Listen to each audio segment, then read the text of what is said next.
had to get my nose cleaned up. I don't want to be like a little diamond in my nose. Yeah, you can do whatever you want to. It gets me in the mood, you know. Yeah, go ahead. Live from Saigon! All right, welcome back to another episode of Crew 912 Crew Sports. We got a great episode today. We've got a special guest for you.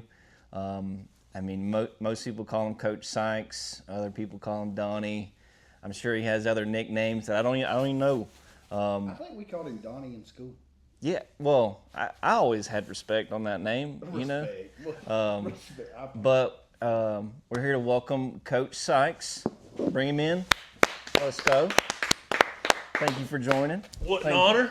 Hey, I just wanted to say, first of all, what y'all are doing, man, just shining a positive, bringing the positive back to Evans County. Yes. And, man, I literally watched one of y'all's episodes, and I relived my first 5 years of coaching, and it was great. Yeah, that's good. That's kind of what we want to do. We want to have... I hope you didn't relive your first year of teaching.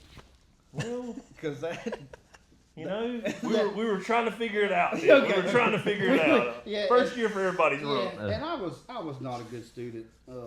Lynn Peacock, Shout out. shout out. Shout out Peacock. Yeah. Jenny Lanier, thank you for 2 times through geometry. Two Hashtag times. 2 times. All right. Well, thanks for being here, Coach. And, yeah, that's kind of what we want to do. Like, we love talking about sports, but we also love talking about our community and interesting people in it. And I couldn't think of anybody more interesting, you know, than Coach Sikes. Anyways, let's first I do have some announcements. We do have this weekend, we've got like a little sponsored giveaway that we're going to be doing, so be on the lookout for that. We had a local business sponsor a little gift basket that we're going to give away. But let's get into some of the high school football that's still going on, just in the surrounding counties. You got Toombs County versus Thomasville in Division I. Them dogs. Class A Division II, you got Jenkins and Shirley? Sly. Schla? Okay. We played them in baseball one Yes, time. sir. Yeah. And then ECI versus Clinch County. Ooh, Clinch. Yeah, Ooh. Clinch. Yeah, they're running the Swamp. same The offense University of for Clinch 25 County. years. Let me tell you something. We went to Clinch County my sophomore year to play first round of the state playoffs, and I think half the team came out of the swamp to play us. We were leading at halftime. Listen, I think we were 3-2 something Yes. going into the playoffs. 2-8. And I remember going in at halftime, and I was hyped because I looked at those stands and those Clinch County people. It was like deer in the headlights. Like, this team was 2 and whatever because we were huge and we were strong. Yes. Is that yes. Folkston? Yeah. No. No. Folks is Charlton. Charlton, that's right. Yeah. No, That's right, Clinch that's is right. Oh, gosh gosh. dang. It's right next to it. It's right next to Clinch County. I can't even think of what the county seat is. Shame on us. We should know. That's awful. Shout out Clinch. Yeah, Clinch We'll County. Google it. They come out the swamp. Yeah. Period. Yeah. Come out the swamp. Go ahead. I'm sorry. No, you're good.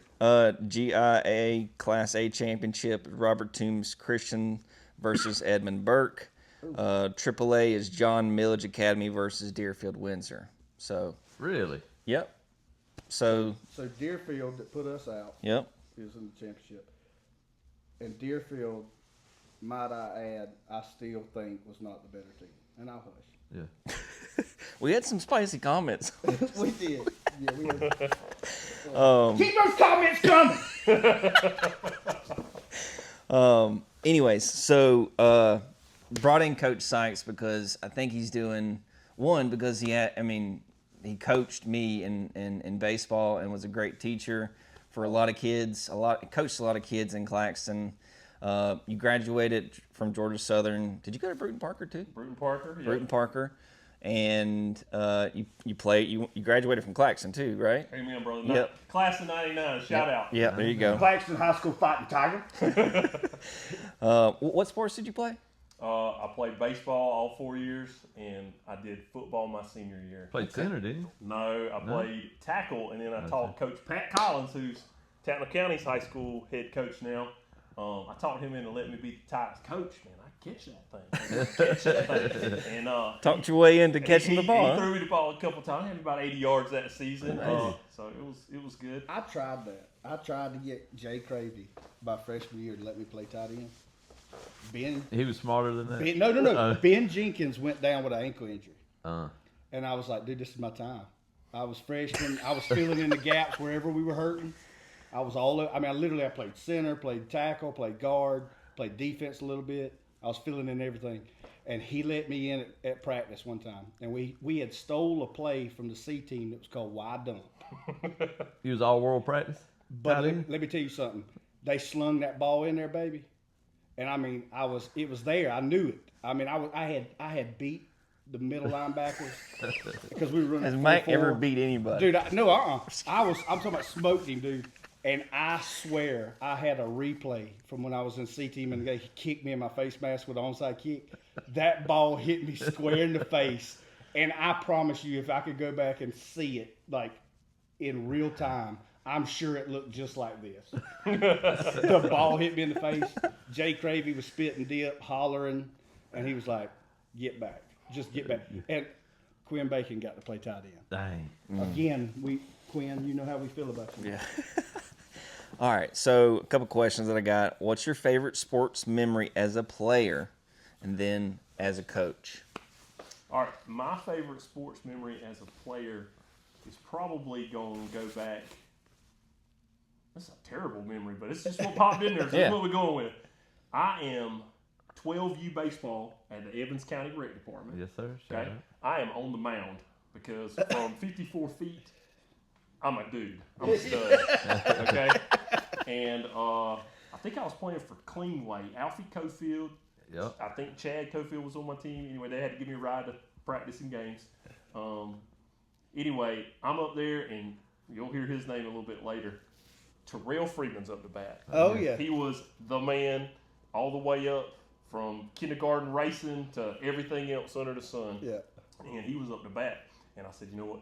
I'm fixing to strike out Terrell. Right there. Right there. Okay. So I'm up there, and I got strike one on him, and I'm like, here comes the knuckleball. Here comes the knuckle. Right? Yeah. And so I throw the knuckleball because that's all I threw warming up practice. At 12 years old, I don't think I threw any fastball. I threw all knuckleballs because I was just working on that, you know. Tim Wakefield was like my favorite player for a hot minute. Anyway, long story short, I was like, I'm about to blow it by Terrell. Man, I caught another gear, you know, and I was just feeling the adrenaline. And then, man, I load up and I fire that thing through there. It's the hardest pitch I've ever thrown to this day. To this day. To this day, it's the hardest pitch I've ever thrown. Terrell knocked it 250 foot over the fence. Brutal. Yeah, I still defeated. There's undefeated and there's defeated. I'm defeated against Terrell. He's the best. Well, I'm going to tell you, talk about Terrell. That's a name we hadn't mentioned about a water tower. Yeah. I know. Didn't he play football at Middle Georgia? I believe he did. He was just a little shorter than anybody wanted to kind of deal with, but man, he made up for it with like mental toughness, intelligence. Yeah. Like he can do everything. So I played summer baseball with him one summer. We went up to Augusta to the West Side Diamond Classic, and I was the youngest one on the team. I remember because I had to catch, but it was I had to catch Nick Beretta, Terrell, all of them that weekend. So I got it handed to me. We were catching about 4 games a day. Oh yeah. In that summer heat. But I got to play with all them guys. He was a dog. What about knee savers? Did you have a knee saver? There was no such thing when I played. I take that back. We did get on my last few years of college, but we couldn't play with them in the game. Yeah. We could sit back there on them at practice, but we couldn't catch them in the game. All right, what was your favorite sports memory as a coach? I'm telling you, man, that 2008 season was a dream, and it was my first year coaching. Yeah. Like, I'm telling you, I thought I was was it the swinging kid. bunt catcher interference? We'll get into that. We'll get into that. Tippins was everything and a biscuit that one game. He said it all earlier. KG hits the 200-foot or 350-foot bomb, 400-foot bomb to make it like 2-1 or whatever. and it was everything Jordy said it was. That was his night to shine. Y'all want to know how he got in there? Dude, go ahead. Y'all know how he Yeah, got go in ahead. there? We want to know the real story. All right, I'm telling you, it was Jesus. Jesus told me. I guess because it was, I mean, absolute go time. Like, we had to get it. This was the last inning, and the kid that was coming up to bat was 0 for 5 with 5 strikeouts. Okay, so I was not letting him do this. The golden sombrero. That's what they call that. I mean, like, I can't let this guy go 0 for 6. Right. That's bad coaching. Okay? Don't do, Then, what coach then it's would do your this fault. to a kid? Then it's your Gibson. fault. It's on me if I let him do that. Yeah. So I walk over to the dugout and I'm looking, and I think there was some nachos or something. And I was like, Tippins, let's go.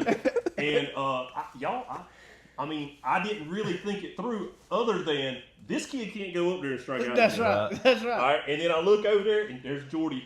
It's like a bright halo around him, and his name falls out of my mouth. Yeah. And the rest is history. Yep. Well, yep. since we're talking about history, I did a little bit of research. My background is an investigator.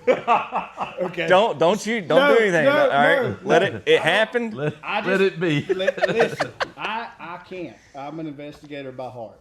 That's my job that I love. That's the one I'd go back to if something ever happened to me tomorrow. So I do some digging, right?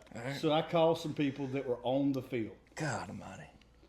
I called around, and I talked to one specific person who has to watch Facebook on his wife's phone, and that's the only time that he saw this episode. And he may have talked to Donnie. But he was on the field. And the story that he gave me is that when the ball was hit, he spun around, put his back and body in front of the home plate umpire, who has to make the call.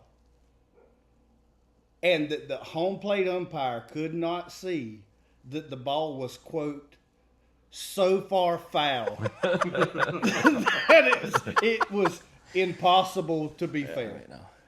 Are you So- talking? So you called the Jenkins County catcher? No. I did. Let me tell you something. I'm good friends with the sheriff in Jenkins County. All right. I could go. Whatever. But Go all ahead. I know is it was divine intervention. and Donnie is hitting it on the head. And all I know is there's not a more godly woman than Joellen Tippin. I was just about to. And with her being on that fence and that body being in the way of the home plate umpire, it's meant to be. Yeah. So if the forums are still talking, I'm going to help you out. Shut your mouth. This has to do with divine intervention. My moment. Okay. All right. Kirk Gibson, that was me. You know. Anyway, speaking of my mom, she said that she saw that clip, and she's like, "That was PTSD, Jordy. Like, I cannot believe I haven't talked to Donnie since that time. I can't believe he put you in that situation." I'm like, Mom, he gave me that moment. Yeah. She's like, "But that was such a pressure moment." I'm like, "Pressure makes diamonds." Jesus. Hey. Yeah. He did it all. Yeah. And his choices were Andrew White or Tyler Barnard. I'm just gonna. I know Donnie can't say it, but I can say it. JT was the man. Yeah. JT was the man. I gotta jump in here. Okay, speaking of him being the man, he had, and coaches out there, don't start walk-up songs. If your players try to talk you into Yeah. it, say no. Because the year when you're really good, it's awesome. But fast forward 3 years when all the teams before him have done it, and you get, Joe Schmo up there who's not worth a crap, and he's standing outside the box for like 10 minutes waiting on his walk-up song to finish. Anyway, don't do the walk-up song. But this guy's walk-up song was, "Wanna be a baller, shot caller, 20-inch blades." And it keeps going, and I did like a lot. Like, we did iTunes, and I chopped it right before anything bad got said. Yeah. But I chopped it right before anything bad got said, and sure enough, that 2008 dugout would keep on singing, and there's all the stuff. You know what comes out of 20-inch baller, all that stuff on there. You can imagine what they were shouting. But it was hype. Every time we wanted to get hype, I put that man Bring it in. And that's what happened. That's the truth. Give me a dribbler to short. Give me a double play ball. Anyways, thank you again. That was a great moment for me, even though it gave everybody in my circle PTSD. But anyways, yeah, and it was fun. It was great. Yeah, that was a great year, and it's just a great all around year. I hate how it ended, obviously, but awesome. So thanks for that. Okay, now you're at North Tattnall Middle School, right? Yep. Principal there. Yep. And for the longest time, I've seen some of your social media clips about how you guys are doing things, and it seems like you guys are doing an awesome job there. I love some of the clips that I've seen about you guys being like wrestlers and stuff. But maybe explain to me a little bit about how like you guys are doing things. It's like you have like a almost like Hogwarts style like houses and stuff. Absolutely. So, how's that work? I went to the Ron Clark Academy for Professional Development. Georgia Power sent a bunch of educators about 6 years ago. And if you've never been to the Ron Clark Academy as an educator, you got to go. It's the best professional development I've ever been to. I walk in there, I see this TV screen that looks just like Hogwarts, and these kids' faces are popping up. I'm like, how do you get your face up there? And when the kids do something exceptional, they have a little thing on their phone, boom, and then there's no, public school, we don't have money. No. So anything you can go and do for free through an app or whatever and get that kid some recognition, we do that. Awesome. So we adopted that house system. So it gives kids a sense of belonging. Yeah. And like instead of like, a lot of kids these days with these phones, they'll record and say, oh, look, there's some water there. Maybe I can get him falling and get some likes. No. He's with us. He's in our house. Like, stop him before he gets to that water. And just trying to teach, Right. working towards something bigger. Because not everybody's a sports guy like Yeah, that. that's right. Belonging, contributing to something bigger, and that sense of belonging, man.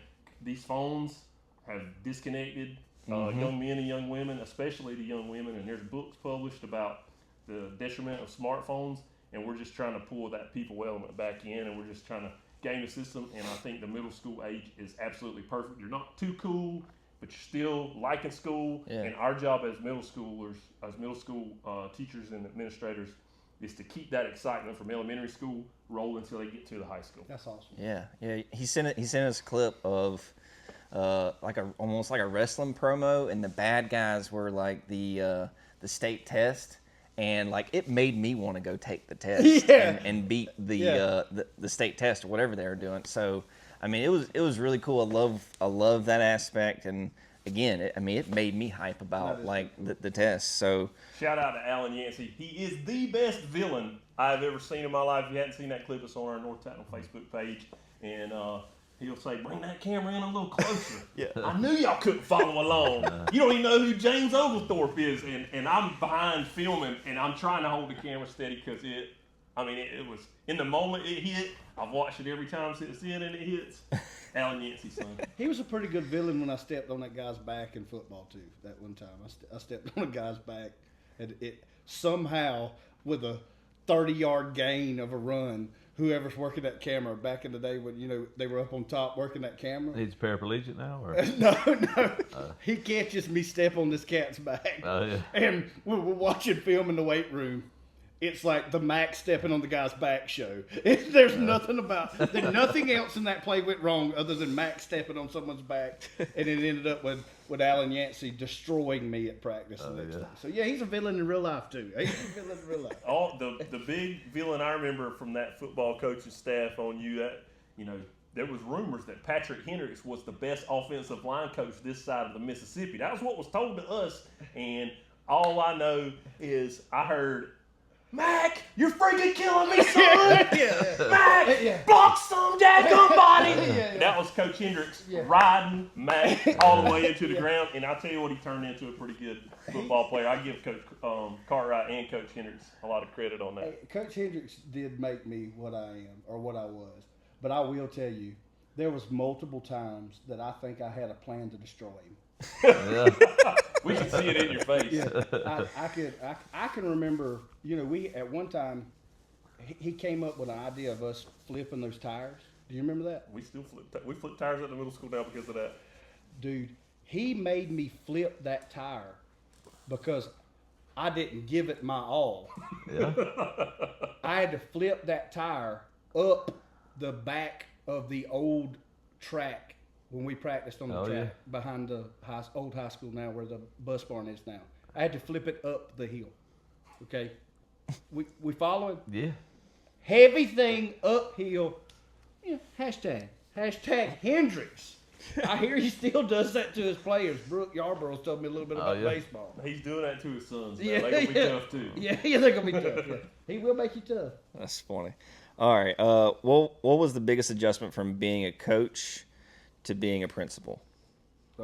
I'll be honest, like my first year as an assistant principal, I'm the game manager, and I'm watching a baseball game at Brown County High School, and I just shout out as the game manager, "Ball! That's a ball!" And I'm like, "Oh, wait a minute, who's going to throw me out? I'm supposed to be." And I was like, "You got to realize who you are now." Right. And I'll tell you, there's another kid that, he was not doing what he was supposed to be doing, so I really just Coach Sikes laid into him. Yeah. And luckily that kid, he went and did what I told him to, but he didn't really know me from Adam. This is like my second week as an assistant principal, and I hadn't had a chance to build a relationship with this kid. And I caught myself as he was walking away. I was like, man, that could have went way different. Like, this is not a kid who signed up to play baseball or sports for you.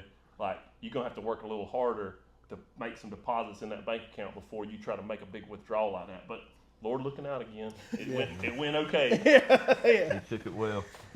All right, so lightning round here. All right, which is harder, middle school drop-off or a tied 7th inning? Tied 7th inning, man. There's processes. There's processes for drop-off. That was flying seat of the pants. All right, stricter group, umpires, or middle school parents? Umpires, man. Umpires. Best advice you ever got from a coach? Whew. All right. You can say pass. We can come back. Let's pass because that's deep. Baseball superstition you secretly follow or proudly follow? Dude, like, I'll be honest. Like, thinking about a positive outcome before the outcome is over. Like, I'm gonna tell you that Baconton game y'all talked about, it was like carved in all of our memories forever in pain. Yeah. I'm gonna be honest. We got out one. It was a ground ball to third at Rogers. Rogers fires that thing over there. Pow, out one. And I mean, if you know baseball, you know out one when you're up 7-0. Yeah. It's looking pretty good. Yeah. And I said, I wonder what hotels are in Pacelli, because I already knew Pacelli was going to win their game, and that's where we were going to have to go. They were a little higher. They were the 1 seed, and I thought, where's our hotel rooms in Pacelli? And I cursed us. That's on me. I've been superstitious ever since. Yeah. That is a good reason to be superstitious. Yeah. All right. Favorite ballpark snack? Absolutely popcorn, man. I'll just go to the movies. Sometimes I pull up at the movies, go in and buy popcorn and leave. Even for $20, a tub of popcorn. Popcorn, definitely. Yeah. Do you have something? Okay. One word to describe middle schoolers. Figuring it out. Figuring it out. All right. Best advice from a coach best advice from a coach? Shout out Kyle Bleak. 12 donkey. 12 donkey. That was just a battle cry that Kyle Bleak came up with when things weren't going our way. We seemed to be able to shout that out. Okay. And spin it around. And 12 donkey is undefeated. So I like if you get in a bind, and it doesn't mean anything. Right. It was two numbers and a word put together for no purpose. Yeah. And it was just, I guess that he was trying to. Well, a little get backstory too. We had the wristband because I coached with y'all one year. That's right. And we had the wristbands, and Donnie would call out numbers, and like one might be a location of the plate, one might be fastball, curveball, changeup. So he'd say 214. And we was getting hand to us one time, and that's what Kyle yelled out, 12 donkey. From then on, if something was going bad, 12 donkey. Turn around right there. I love that. That was a secret play. That is awesome. Go ahead. No. I think that's it. You've passed with flying colors. You crushed it. Thank you so much. You guys got any questions for Coach? I don't have a question. I got a comment, and this is going to be kind of corny, but I've got to do it. So me and Jaron talk all the time about coaching, and especially like coaching the age groups we coach, which is like 12 and under mostly. And like I talked about, one of my loves at the rec department was coaching because I get to love on kids that don't get loved on. And I mean, I really, really enjoyed that. Now, not so much. I kind of have to be the hard guy because everybody that I'm coaching with is like hugging on everybody. So I have to be the hard guy. But I will tell you, when Donnie coached me in football, which football was my world, I played tennis because the football coaches that I was getting recruited by said, you got to play something in the spring.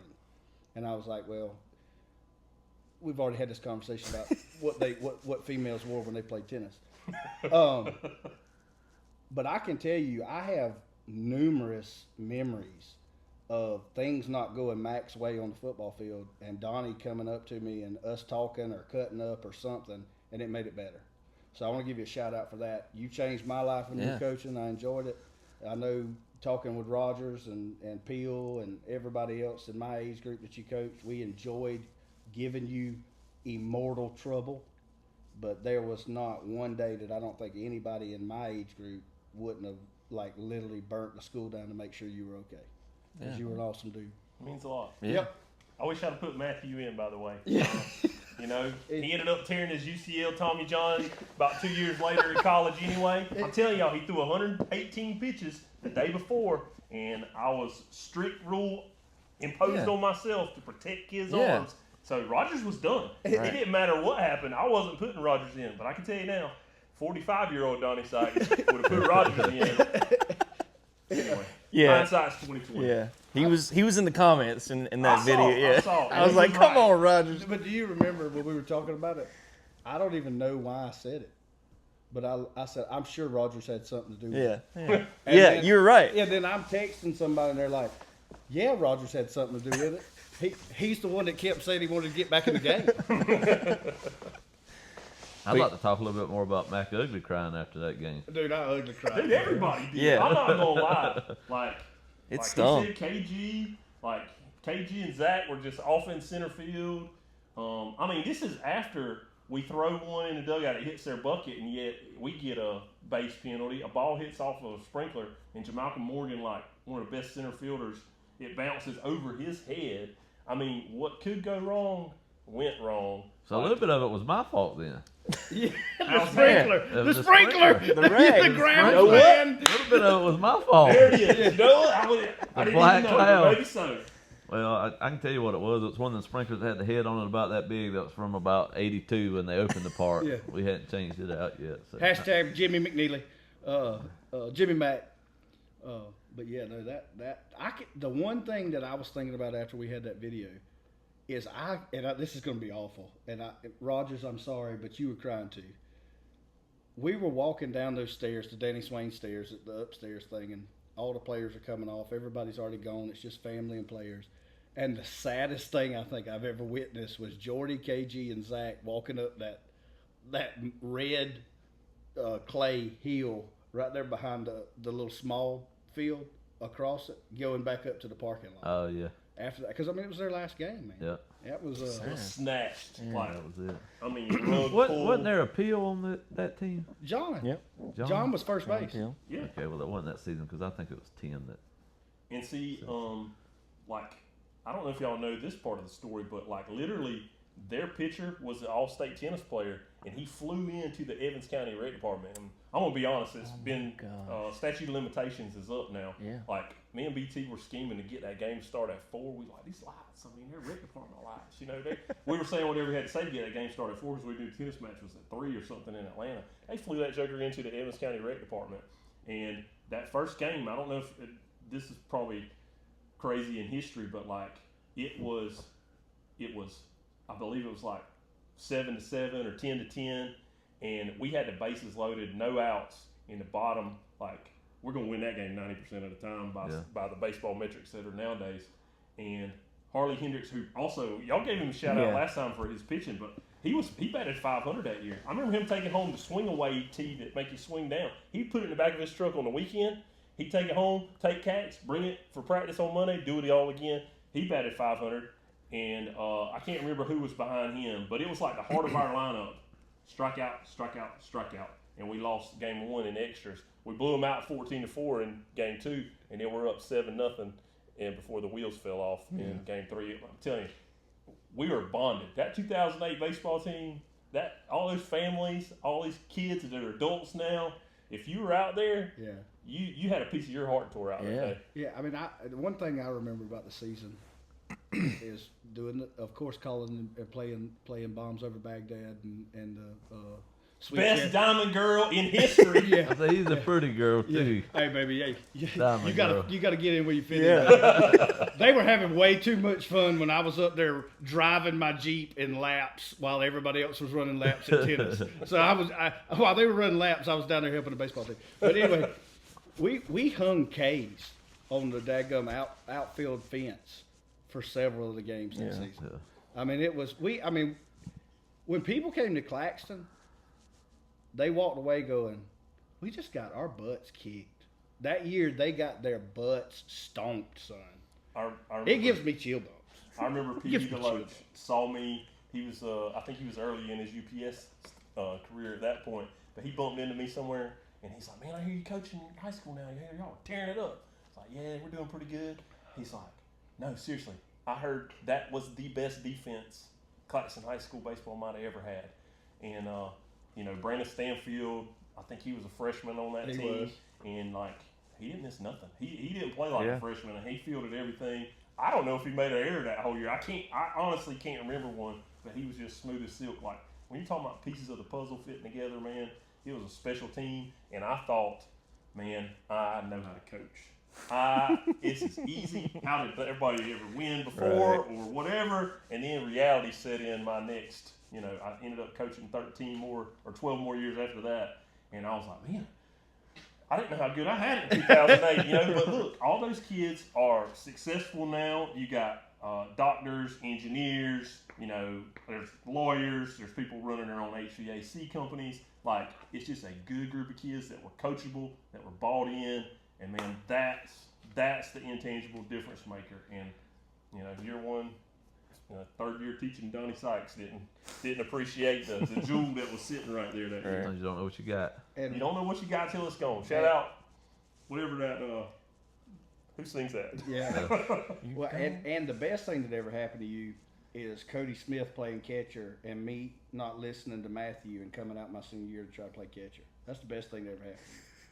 Because Matthew bought me cleats and all, dude. He was like, "You're going to play. I'd love to see You're going to baseball play player. your senior year." I was like, "You talking about the same guy that when the ball hit me, Benny Goodson had to beg me to come back." I'm talking about beg me to come back.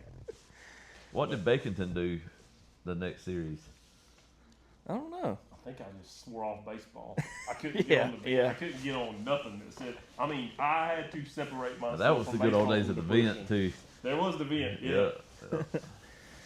All right. Well, other than that, I mean, is there any other thing y'all want to talk to Coach about? I mean, I don't have anything else besides. Not really, Coach. I did want to mention one significant game this weekend. Oh, here we go. Yeah, I mean, Alabama took the L at home. I don't know about at home. He is an Alabama fan. Hey, how many times this season? Twice. Nick Saban isn't there anymore. Right. Let me tell you something. You know that's 2 years in a row. OU. I had to announce that we Let had me tell you our how sportsman's nasty. banquet at the Let me tell Wildlife you how Club. I had to nasty. announce it So, twice. so JT's our producer, and I think secretly he's trying to create this back and forth between me and JD. I did not bring this up. And JD, he's the one orchestrating this. I'm just going to tell y'all, we had an awesome Wildlife Club event. I'm back there for JD, slaving, frying shrimp. And my phone just starts going off. Bing, bing, bing, bing, bing, bing, bing, bing, bing. And I'm like, people leave me alone. I'm already having to fry shrimp with Tyler Barnard. And that's like... The Fry Daddy. Yeah, the Fry Daddy. And you're trying to keep him on task. And he's smoking it. No drama back there, just me and him. And I say, you know what? I'm going to take a break, look at my phone. There are so many people in that crowd that said JD just told everybody that Alabama lost. Did you know? No, I did not know. No, let me tell you, I did not know. I apologize. No, I didn't. Yes, I knew. And yes, I was back there in my little zone trying not to think about it. But what does JD do? puts it out there for everybody. So guess what happens? I'm covered in meal and flour and been hit with hot fry baskets by Tyler because he's like a bull in a china shop. And I come in there and everybody, I mean, it's worse than like being in a funeral home after a family member dies. You know, everybody, I'm sorry. I'm sorry. I'm so sorry. I'm so sorry that happened. Yeah, I'm so sorry that I happened. wouldn't. No, I know you would. I'd rather see Alabama lose than Georgia win. Any day of the week. Yeah, well. Just remember there is a Georgia Tech game. Yeah. Yeah. Tech ain't no joke. Oh Tech yeah. is no joke. We need to get your water tower. Let's. All right, so we're gonna give you the stage here, and you're gonna give your water tower, Coach. You've seen it. It's your water tower. You can have as many players as you want up there. And I want to throw something out there. It's your prerequisites or your prerequisites. I'm glad you said that because I got a unique one to top it off. All right. I'm tired of people trying to tell me about my water tower. You do your water tower. All right, for number one, this was tough. When I was like 8 or 10 years old and I was like bleeding black and gold, like I remember going to those football games and the name Tyrone Smith just kept coming up. You go to a basketball game, Tyrone Smith. I mean, we were good, and he was running. I was knew that 8 or man 10 was years like a old. second grader. I'm I telling knew you. who Tyrone Smith was. When I was buying those little ribbons that you can buy Yes, and the for little- 50 cents and wearing, wow, Donnie's got 10 ribbons on. Miss Majors, is that legal? I don't know. He had 50 cents times 10. That doesn't remember when. But I went, ultimately with a kid that I coached. I saw it firsthand. He came out one summer and played baseball, and to my knowledge, he had never played baseball before. And about the second game we played, Thanks, Coach. no, I'm kidding. About the second game we played, he hit like 2 home runs in a game. He played center field, and I mean, during summer ball, you don't have a lot of time to practice. And I mean, we maybe had 2 practices. He never dropped a fly ball. He absolutely was a crusher on the football field. I know y'all gonna think I'm exaggerating this, but I remember being up in the press box. I know against Windsor Forest at home in the Grove, and I think at least one other time you had to get Alan Carr out here to get the straight facts. But number one on the water tower for me is Chris Bellamy. I mean, the kid could do anything. I bet if you put a golf club in his hand, he could pick that up easy too. But there was like 3 times on the kickoff, he would go down and knock people's face mask literally off. He was nasty, dude. We were on kickoff return together. He was right behind me. And I told him one time, I said, dude, why are you letting them run past you? Because I would be turned around by the time he was turning around to get in his lane. I was like, quit letting him pass you. He said, no, just watch. He picks one out. Dude, when he would let them beat him so that they got in their mind, I've beat him. He was out of the way. Dude, I swear, I don't know how he was not destroyed, ejected for targeting, whatever. This was pre-targeted. I watched him. That's the only reason. In Windsor Forest, hit somebody doing that, and the blue gel in the helmets busted. And while they're trying to stabilize his neck, he has blue gel all over his face. Excellent water tower pit. I'm telling you. There's no sport that boy could not play. We used to, and this was like, we ran a slant 50 defense, and we would call weak and strong, and we would put Bellamy to the weak side and slant away because it was like, do you want to run into our slant or do you want to run at big boy? I mean, he was 250, 260, and moved like he was 200. He played basketball too. Oh, yeah. He dropped that thing one time, and it was over. His 8th grade year, they won the region championship in C-team football with him running a fake punt and running it down the field for a touchdown. He was the punter. He was big. He did everything. He Do was, anything. dude, Pick up the tuba and play the national anthem. dude, I mean, I think he was a state champion shot putter. Shout out Coach Williams. Yeah. All them track teams with all them victories. I used to be jealous of Coach Williams' slogans. He always had them hot slogans. It was like, back when this song was hot, it was like, meet me at the track. It's going down. They had a shirt that said, meet me at the track. I was like, dang, meet me at the baseball field. That don't go. he had and the boards was called getting the butter from the duck. Oh yeah. Dude, he was smooth as silk, son. All right. That's an awesome pick. Second, and this is all. Most of these are from my era. I'm gonna tell you, he was a senior my 10th grade year, and he was a one-man show. He kept us going. He pitched about every game back when Coach Gene Cooksey was our coach. I know that name probably doesn't mean a whole lot. He coached it's funny because I had 4 different coaches all 4 years of my high school career. But Coach Cooksey used to always talk about prima donnas. PB, shout out. PB Deloach does the prima donna Coach Cooksey impersonation better than anybody. But Jared Strickland, like, he shoved. His curveball may be in the best I've ever seen. There were 2 studs over in there, like an accountant and a banker now, Casey and Kevin Harrison. They're from Metter, and Metter was good. And they didn't have anything for Jared's curveball that one day, and then I think he hit a couple home runs. Like, he hit a bunch of home runs. He was so clutch.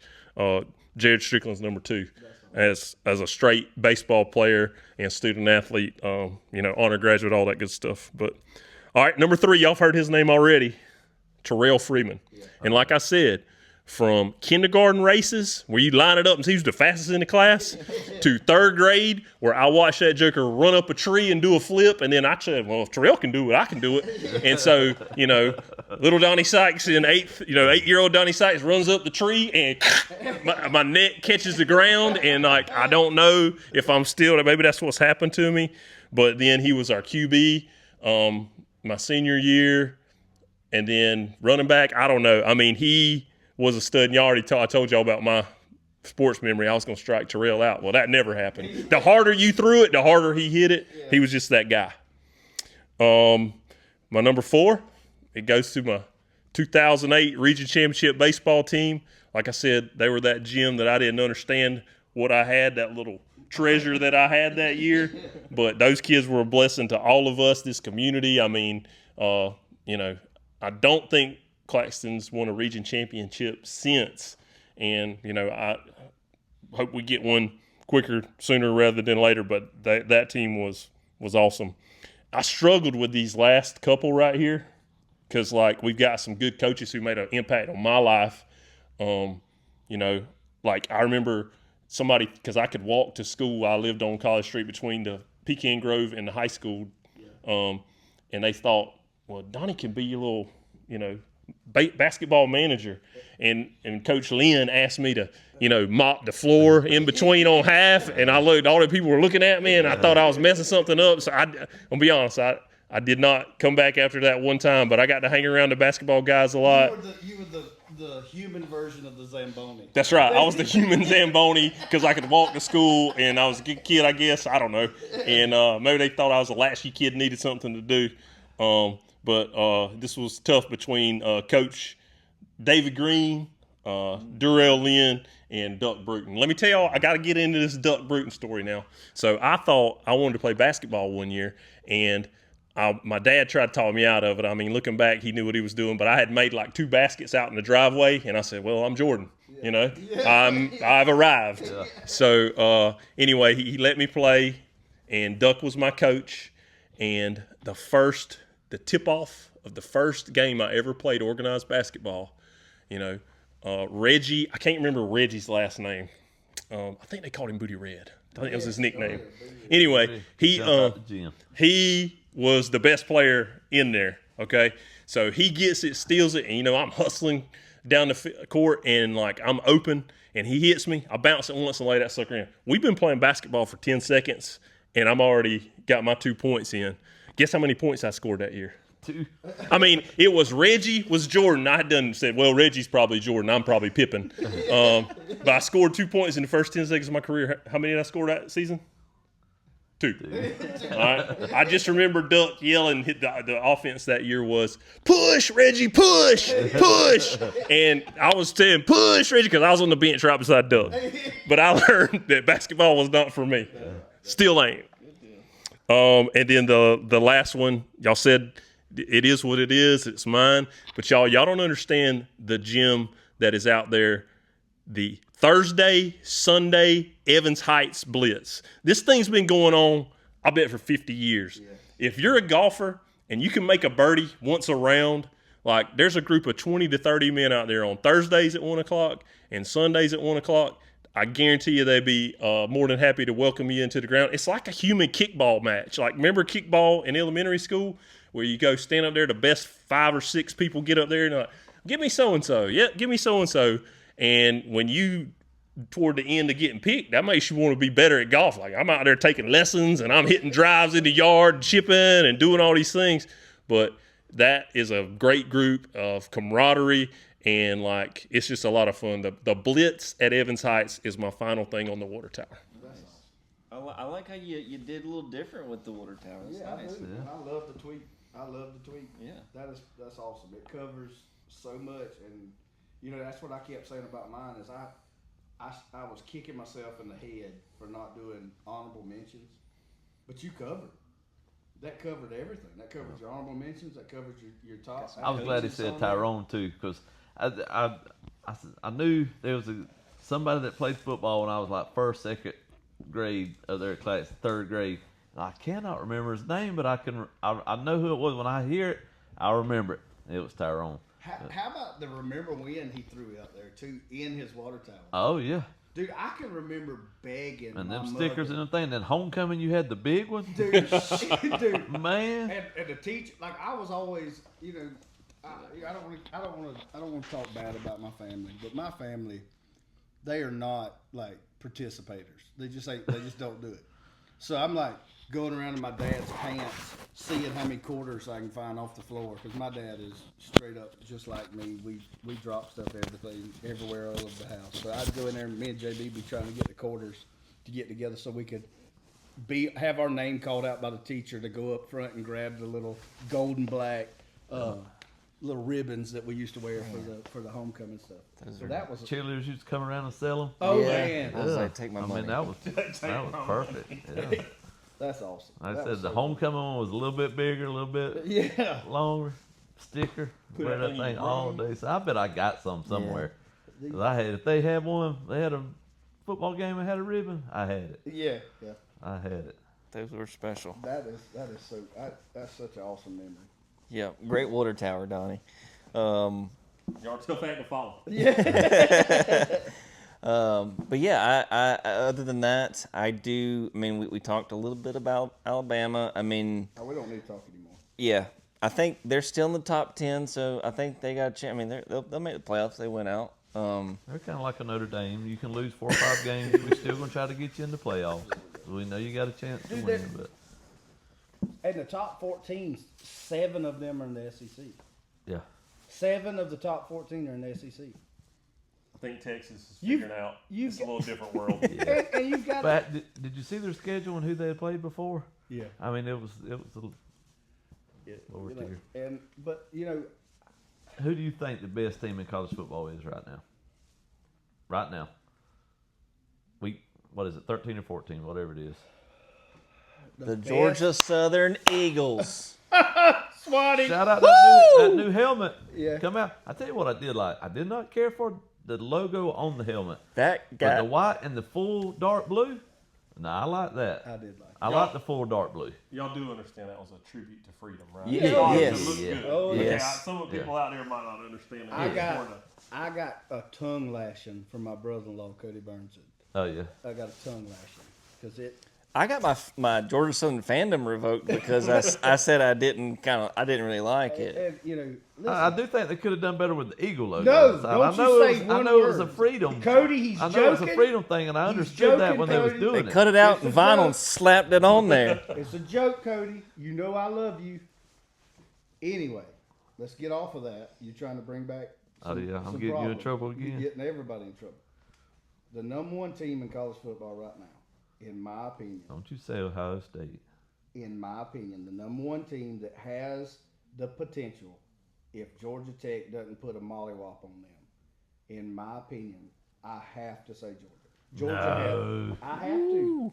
I have No, to. don't Hold on. do that, Matt. You're doing that on purpose. I'm not doing it on You're purpose. doing it on purpose to I'm jinx not. them. I'm not You're doing it on purpose. I'm not. You know you are. I'm not. I Well, you think, know what? I hope Alabama wins this week. No. I hope they Get in the win. fence here. I got $100 in my pocket. I'm gonna bet. Don, you want to bet $100 on Alabama winning? Black curse. I'm I telling you. I can put money mean, on honest to them. God, if you look at the play calling that's been going on the past couple of weeks, Bobo's not the Bobo of the past, and Bobo. You know? dude, Bobo. I'm gonna tell you something. I mean, who called the onside kick? I mean, he knew. Sarkisian knew and was telling people that special That teams. turned out to be an excellent play. Turned out to be. It was about that far from being a disaster. But that's, as a coach, That far. and you've been a coach a long time, as a coach, that's the difference. Taking the chance. Taking the chance, it makes the difference. Yeah. Because I can tell you what, not taking the chance gets you. Dabo saying, we've had a rough season, but that group's working. It don't give you 3 points against Alabama when you take the chance. Bottom line, all joking aside, my pick right now, if you have to look at the past couple of weeks, who the best team in the NCAA playoff series, I'm going Georgia. Honestly. Georgia is my team. I do not believe they're the best team right now. I do think they're ascending, like we talked about. I do think they're a lot better than we started. They're not my pick as far as the best team. And I also who is? I don't know if it's Ohio State or not, and this Get is the why. heck out of here. This is Get the this heck is why. out of here. Listen, I'm I said fixing I to don't turn think my it's back. Ohio State. You got to listen. You got to take that mouth out of gear for a minute and listen. This is why you didn't get break with Coach Sikes. Nate was in permanent market. Yeah, on the thing, Matt, come see me at break. All year long, my ass. So I don't see the quality wins. You got Oregon at the beginning of the season. Who else? Exactly. I mean, I don't know that they're could the tell you. best. Do I think they have the potential to be the best? Absolutely. No. Yeah. Well, wait and see. Wait and see. Hey. They have potential to be the best. Do I think they're the best? I'm not sure. The best AI video I have seen on social media is them running out of the tunnel and they're all a bunch of little trash cans Yeah. running. They're trash. Trash. Completely trash. Trash. Strength of schedule, zero. So there's Alabama on the hate list, way up here, and right up under them is Ohio State Buckeyes. Yeah. Shout out Bo Beasley. Ohio State, Alabama I hate. Ohio State is right there on the hatred. Yeah. I hate them too. Yeah. I don't think I think they're trash all the time. I think their coach uses just for men a little too much, and I don't like anything to do. I don't like the little vests they wear and the songs they sing before the games. I hate all of it. But anyway. So that's your pick. You think they're No, you're not listening again, Matt. I said no. I don't think they're the best team. Who do you I think? think they got potential. I lost total control. I'm sorry. I think they got potential. Well, then who? Quit giving me That's what I'm asking. I don't know. Is it A&M? Wow. Speaking of A&M, that comeback was crazy. That's what I'm saying. That was Do you crazy. know- Did nothing. Yeah. Do you was know, 30 to do you nothing. know 33. during that game they showed a stat that SEC teams are 0 and 284, or were 0 to 284 at losing in the second half by 27 points or more, coming back for a win. Really? 0. Until then. They are now 1 and 284. There's this terrible picture of Shane Beamer going into halftime Oh, yeah. with like this. You know what the problem was? and it's just You know what like, the problem oh, was, dude, it's He's terrible. had 2 He games. was thinking about Pacelli. Yeah. Hotel rooms in Pacelli. Yeah. The problem was that trooper that run into that South Carolina I saw player. that. Yeah, that's crazy. That Texas That wasn't a trooper. bad. That was a bad look for him. That was a bad I look. mean, he stepped into it a little bit. Like I watched it, I replayed it 4 or 5 times. He stepped into it a little He bit. threw shoulders Yeah, out of he both did. sides. Yeah. And, you know, hashtag that's what makes cops look bad. Yeah. Yeah, South Carolina's had 2 heartbreaking losses Yeah. with Alabama and A&M. you know, A&M is I guess in the hunt, but I still stand by my Georgia thing. I mean they're know, man. ascending, dude. They're I don't getting know. better every They week. get better and better. We still got to. All right, I do have one other thing. With all the coaching, you know, coaches getting let go, we've already talked about Yeah. that environment and people going here and people going there and people getting fired. I've got one thing that I wanted to talk about, and it's plane tracking season. All right. It's plane tracking season. Yeah. Lane. Yeah. So yeah. You see what I did there? You see what I did there? See what I did there? Yeah. Anyways, where's Lane Kiffin going? Because I was thinking about this, and like, this guy has the best leverage possible, right? You've got Ole Miss, who has just been irrelevant forever, right? And he's brought them to where they are, and you know, the donors are just like emptying their pockets to keep him, right? And you've got two premier SEC teams that are, you know, emptying their pockets at the same time. I mean, who has it better right now than Lane Kiffin? Nobody. I mean, No. he at the end of this, he's gonna be the highest paid coach for sure. No doubt. And I'm just like, I was like looking at articles. I'm like, where is he at? Where is he at? And I'm like, people are tracking. He was in Baton Rouge today. I think he's been in Gainesville already. But man, where's he in going? Athens the other day, I'm pretty sure. Listen, you know, I read an article today that some of the donors have stepped up and like are telling. Well, let me ask you this: so he's got Ole Miss going where they needed to go. Yeah. And I Where'd mean, he learn they've that? ended up for him for a contract for him too. Do you? I think it was what, $8 million a year. Let's just say it's 8. Yeah. So do you stay at Ole Miss for 8, or do you go to Florida for 11, or do you go to LSU for 11? Do you stay where you're at, where you got it good, where you got it on the right, going in the right direction, or do you go to somewhere like that? This is where I'm still on the Nick Saban train. No. What? Don't listen to me. Just listen to him I'm speak. listening. Just listen. What kind of precedence does that set as a coach for your players when you're talking about, on one hand, about NIL changing the world and changing the game, and your decision is going to be based on what you're getting paid? Yeah. Have you ever heard of Urt Russell? Yeah. You ever heard of Urt Russell? I believe he got a rattlesnake from Grady Mac Rogers. What did he do to get recognition for Georgia Southern when Georgia was looking for a coach? He put it out there that they had contacted him and that he was not interested. Man contacted him. But he put it out there that they did to draw recognition for Georgia Southern. If I'm Lane Kiffin, that's what I do to my players. That's what I tell them. We get them in the locker room like, look, there's a lot of stuff going around about me going to these different places. I'm staying right here. They got the money right for me. I'm staying here. Don't worry about it, but I'm going to draw all the attention I can to us for recruits and everything else. So that's my take on that. I think it's smoke and mirrors. That's what I think he's doing. That's a very conspiracy theory mindset, but I can track. Yeah. I think he's going to Florida just because I think he likes Florida. I think he's like a beach guy. He's like he just. I remember when he first got to Ole Miss, His daughter's boyfriend does play. he was complaining about the dirty ponds in Mississippi or wherever. But anyways, that's just my But opinion. now you put Lane in a place like Florida. He came from FAU. A vehicle and go 80 miles in any direction and see Fine football players. 10 5-star players. Yeah. I mean, that's tough too. I'll tell you who I'm high on. He's just kind of quietly been building up that resume. When the microphone gets in front of him, he doesn't mind telling you he's a good coach and things like that.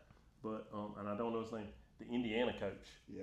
Think about what he's done there in the last 2 or 3 years. How about him dropping that bomb on? That's who I'd be calling if I was Florida. How about him dropping that bomb on that young girl reporter who was like, "You're 12-0 for the first time in school history." He was like, "We were 11-0 last year. We were 10-0 the year before. Well, this is just another game for us." Yeah.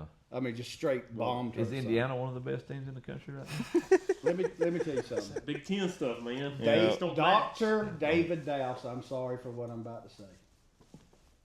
Absolutely not. Absolutely not. There is a difference in the teams in the way that they have selected these teams being in these conferences. There is a difference in the player quality.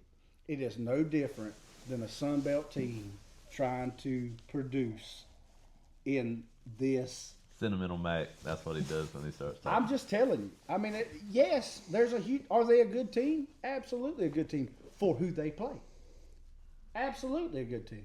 All right, next question for everybody. There's 12 teams in the playoffs, right? Yeah. Okay. What about the 2 spots that they give to people that aren't necessarily conference champions or whatever? Like the 2, what are they At called? large? Aren't Is that what they it's call it? at At large. large bid? That's Is that what it is? It's either in the hunt or at large. I can't remember. Right. So is it all right for them to put a Liberty up? JMU. Over your back, yeah. Is it all right for them to put a Liberty in there, or should they put somebody in there, another top tier team that just got beat twice? I'm just saying, Alabama still scares me to death. You put them in a tournament format, slate's wiped clean. You put them in a tournament format, they always have a chance to win the whole thing. Yeah. Always. Do you leave Alabama out because they have 2 losses, and put somebody like a Liberty of old? I'm just saying. Yeah. Kind of a That second kind tier of- team Boise. that has had a good season. Yeah. A Boise State of old. Yeah. Do you put them in and kick out the other 2 teams? Why would you do that? But I think it's the same mindset as putting Notre Dame in there. They're in this independent BS. Excuse me. Yeah. That they don't play anybody, and they have no conference championship. They have no strength of schedule, but just based on prestige, they're supposed to be in it. I also believe that a conference championship game should hold no weight on if you get into the playoffs or not. 100%. I think- agree 188%. I think in a perfect world, I would want those like a JMU to make it, because I feel like you want teams to have something to play for. Like, hey, if we win out, Yeah. we'll make it to the dance, you know. And if I feel like, they're just going to give it to Alabama again, you know, they may not play. But I think a lot of it has to do with money.